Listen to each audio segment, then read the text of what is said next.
Halo Sobat Sehat semua, Assalamualaikum warahmatullahi wabarakatuh. Salam jumpa kembali dengan saya Sugito di channel Berbagi Sehat, channel edukasi dan motivasi seputar asam lambung, GERD, anxiety, psikosomatis. Berdasarkan pengalaman saya sebagai orang yang pernah mengalami gangguan asam lambung, GERD, anxiety, psikosomatis. Harapan saya khususnya kepada teman-teman yang masih dalam gangguan asam lambung, GERD, anxiety, psikosomatis setelah menonton video ini akan dapat tersugesti dan termotivasi untuk dapat cepat sembuh. Saya bisa sembuh, insya Allah teman-teman pasti juga bisa sembuh, badai pasti berlalu. Baiklah teman-teman, pada kesempatan kali ini saya akan berbagi seputar asam lambung, GERD, anxiety, psikosomatis dengan topik ternyata kebaikan bisa jadi obatnya. Baiklah teman-teman ya, sebelum saya lanjutkan, tolong yang belum subscribe channel ini, klik subscribe dan loncengnya, supaya teman-teman tidak ketinggalan konten video-video berikutnya.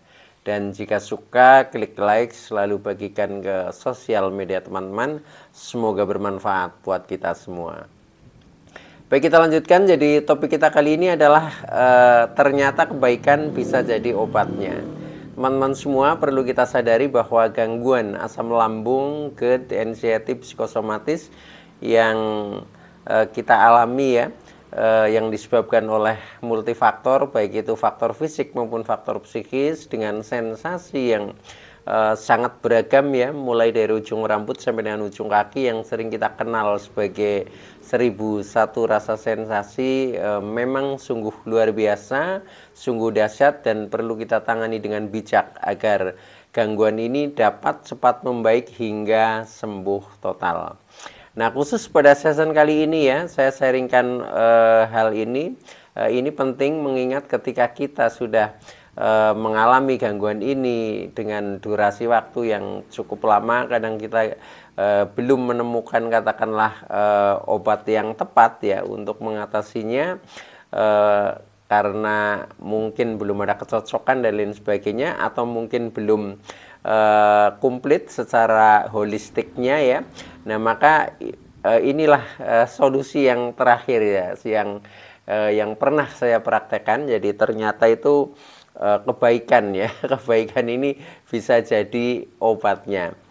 Nah, untuk itu tolong ya simak video ini sampai dengan selesai supaya tidak gagal paham, dan alangkah baiknya jika teman-teman juga menonton ya video-video saya yang lain, karena di setiap video itu saling berhubungan, saling melengkapi ya, sehingga pemahaman kita tentang seputaran gangguan ini jauh menjadi lebih komplit ya. Nah, dengan komplitnya referensi yang kita pahami, maka akan mempermudah kita untuk berikhtiar secara holistik keluar dari jeratan gangguan asam lambung psikosomatik.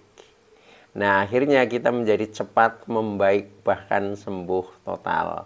Nah, baik ya, langsung saja kepada topik kita, yaitu jadi ternyata ya kebaikan bisa jadi obatnya teman-teman.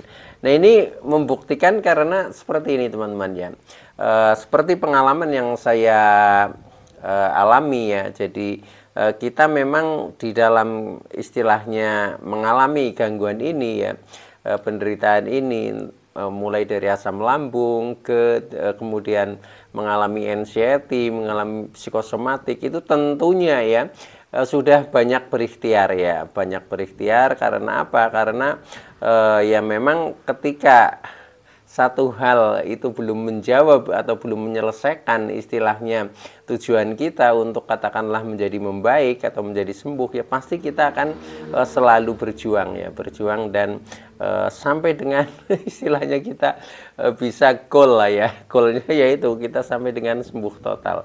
Nah, itu secara umum ya, termasuk hal-hal yang pernah saya lakukan ya. Ini adalah yang pertama, memang obat itu ya, obat penyembuh katakanlah ya, itu tidak hanya hal-hal yang bersifat fisik, tetapi juga bisa jadi obatnya bersifat psikis. Itu juga semuanya memang harus kita tempuh ya. Makanya ada orang yang sembuh itu hanya dengan pencerahan ya. Setelah kita mengikuti pencerahan, kemudian kita merasakan plong, kita menjadi istilahnya mudeng ya. Nah itu akhirnya kita menjadi ini apa sembuh hanya dengan hal-hal seperti itu ya. Tetapi ada juga yang sembuh memang harus makan obat ini itu dan lain sebagainya. Ada juga yang sembuh itu melalui paranormal ya, lewat dukun, itu pun juga ada ya.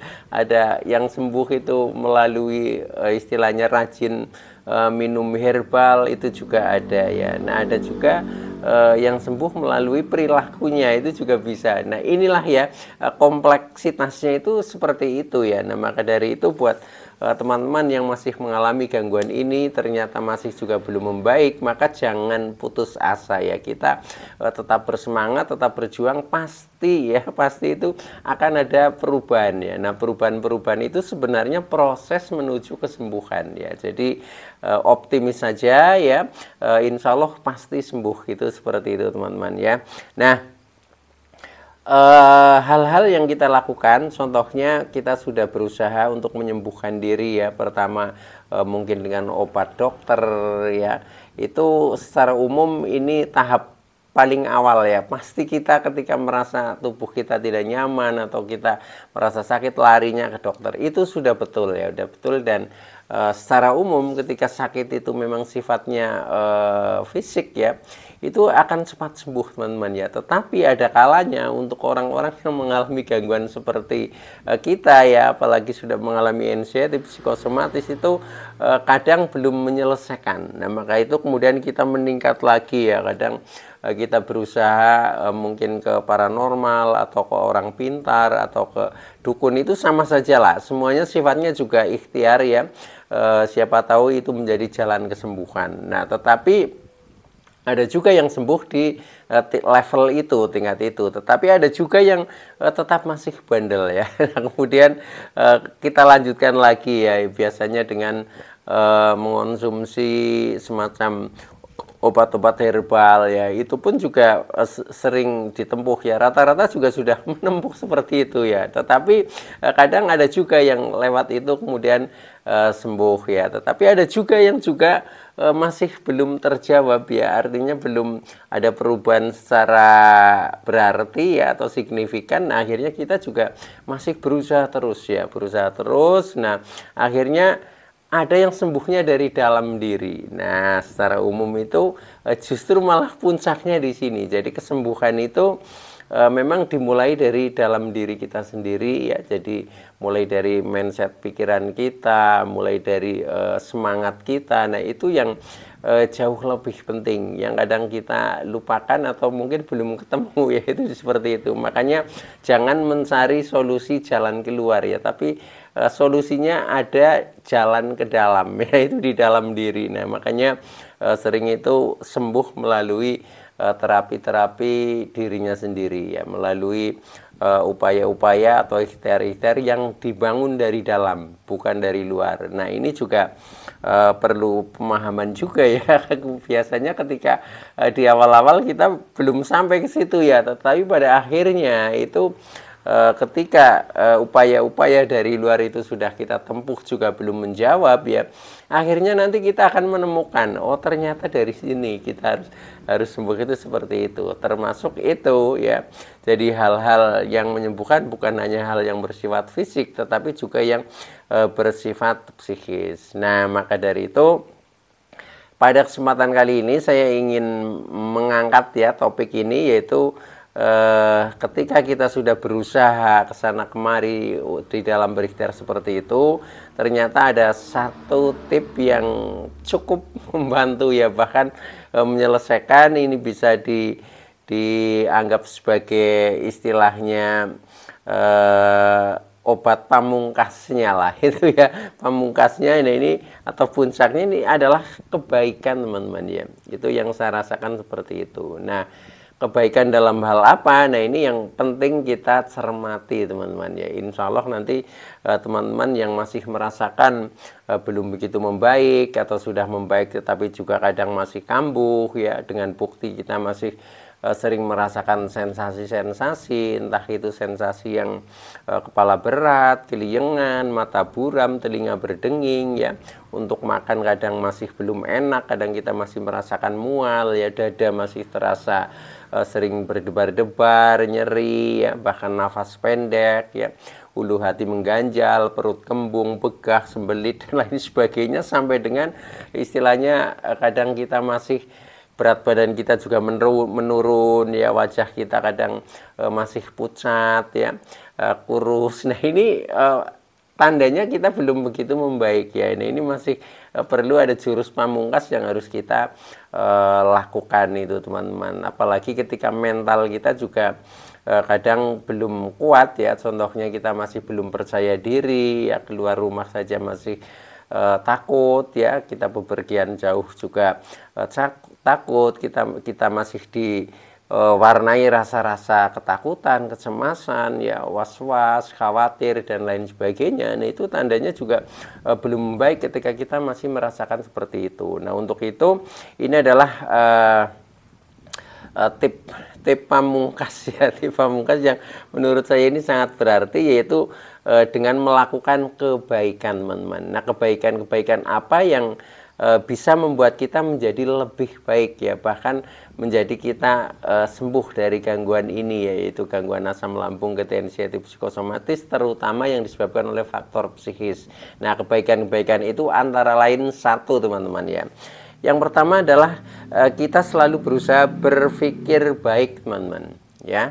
Jadi ini dimulai dari mindset pikiran kita ya. Jadi nah pikiran baik yang seperti apa? Yaitu berpikir positif. Jadi berusaha positive thinking ya. Dalam kita istilahnya menerima cobaan ini, ujian ini, walaupun itu bentuknya sakit ya. Nah ini kita tetap positive thinking saja, bahwa ini adalah ujian yang harus kita lewati ya.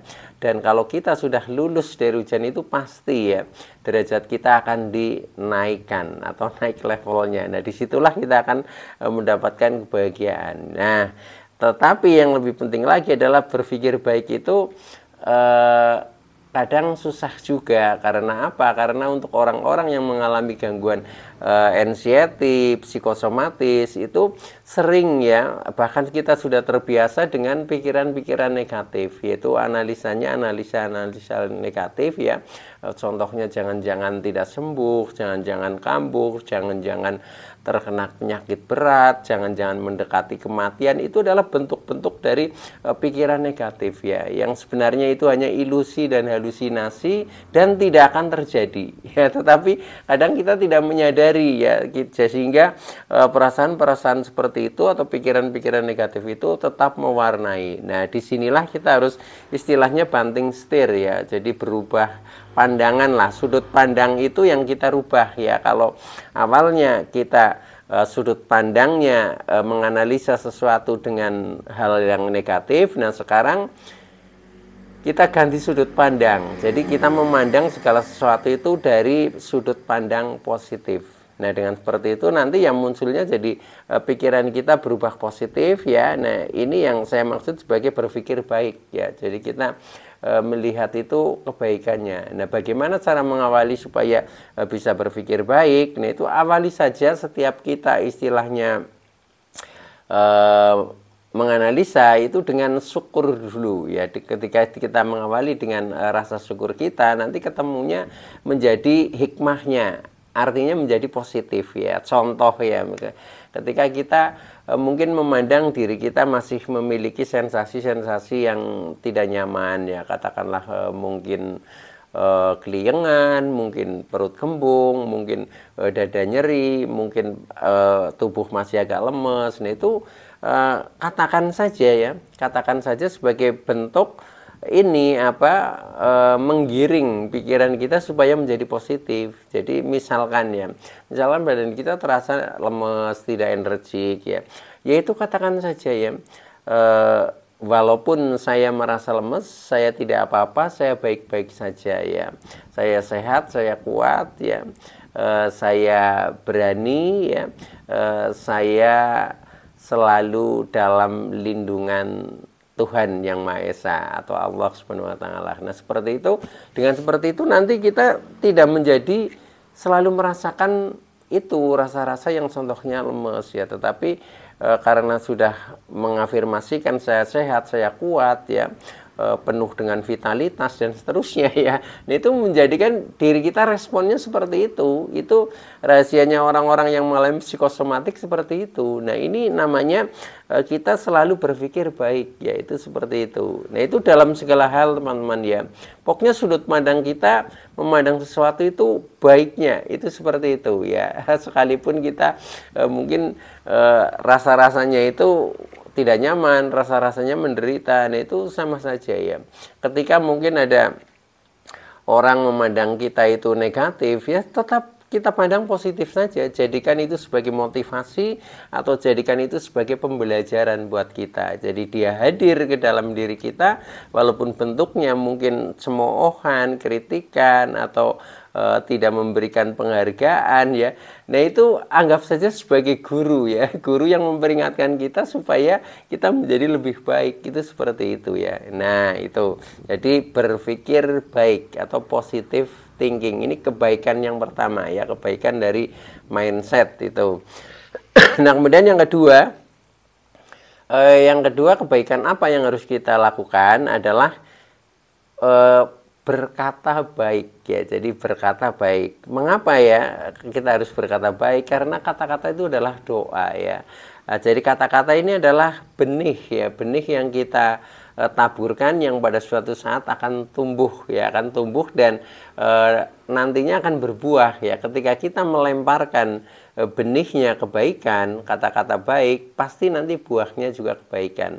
Nah, ketika kita sudah bisa memetik buah kebaikan, maka ya kita akan merasa jauh menjadi lebih nyaman, menjadi lebih damai, lebih bahagia dan seterusnya. Nah, itu maka dari itu kita sadari saja ya. Jadi mulai dari kata-kata kita juga sudah kata-kata yang baik. Nah, kata-kata yang baik seperti apa?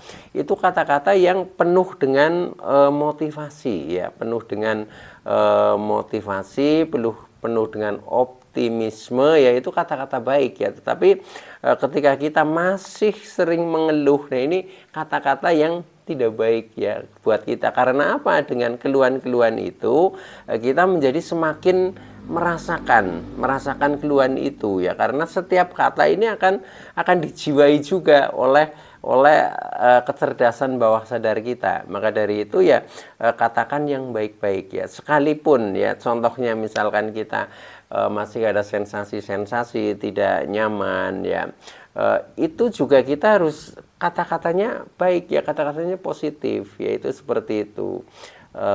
Terima kasih tubuhku misalkan ya, saya sedang berproses untuk menjadi sembuh ya, walaupun masih ada sedikit-sedikit rasa ya, saya tidak apa-apa, saya baik-baik saja, saya sehat, saya kuat dan seterusnya seperti itu ya. Jadi pokoknya katakan yang positif ya, dan jangan sekali-kali mengatakan kalau kita ini sedang sakit ya, itu seperti itu. Dan supaya karena apa? Yaitu karena semua kata-kata ya ketika itu terdengar ya, itu akan direspon oleh kecerdasan bawah sadar kita. Nah, karena apa? Karena yaitu kita mengalami psikosomatik. Nah, maka dari itu kita harus berkata baik. Ingat ya, jadi kata-kata adalah doa yang akan dikabulkan. Itu benar seperti itu. Jadi anggap saja kata-kata itu benih lah. Maka kita berikan benih-benih yang baik. Karena apa? Kata-kata juga mengandung energi ya.